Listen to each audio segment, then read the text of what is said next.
want to be more like you. Really? So, and you know what, for the fate of humankind, I think it would be great to have more Elon Musks. So what do we need to do to become more like Elon? I don't know if it's, I think it maybe sounds better than it is.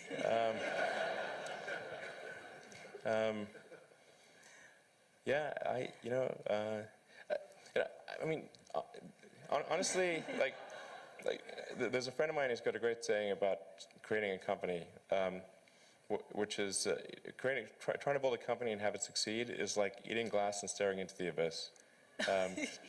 So, I mean, what tends to happen is it's sort of quite exciting for the first several months of starting a company, and then reality sets in. Things don't go as well as planned.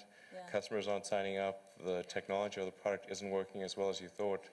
And then that can sometimes be compounded by a recession, and it can be very, very painful for several years. So I think, frankly, starting a company, I would advise people to have a high pain tolerance. And thanks for reminding us of the harsh, very harsh and brutal reality of launching a startup. There is that Elon Musk / Tony Stark mystique. People think, you are, Robert Downey Jr. modeled his character, Tony Stark, Iron Man, on you. It's easy, it's fun, you're a superhero titan of industry. But it's really hard. It's really difficult, and it's something that requires perseverance and grit. Do you fear that maybe in this generation or the younger generation that they don't have that perseverance and grit to take on these really tough challenges? I think some people do.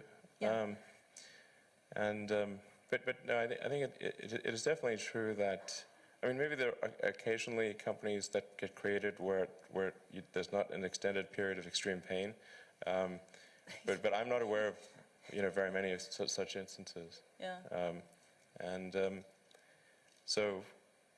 But I do think that new great entrepreneurs are born every day, and we'll continue to see amazing companies get built. But I would definitely advise people who are starting a company to expect a long period of quite high difficulty. But I mean, as long as people stay super focused on creating the absolute best product or service that really delights their end customer, if they stay focused on that, then if you get it such that your customers want you to succeed, then you probably will. All right, you have to focus on the customer and delivering for them. Make sure if your customers love you, your odds of success are dramatically higher. All the entrepreneurs in this room, they're listening to that message, and we're running out of time, so this is the final question. This is for the budding entrepreneurs in the room who could take an Elon Musk idea and run with it. I mean, quite famously, Hyperloop was the idea that you had to give away because you just don't have enough time to deal with it. What are the other ideas that you have that you would love to see another entrepreneur just take on and go? Well, I think there's a lot of opportunity in general in electrification of transport. So electric aircraft, I think there's a lot of opportunity there.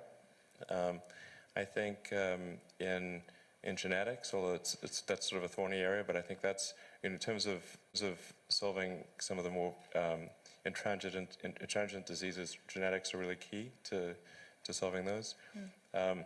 Something that I think people maybe only beginning to look at is establishing some kind of brain-computer interface.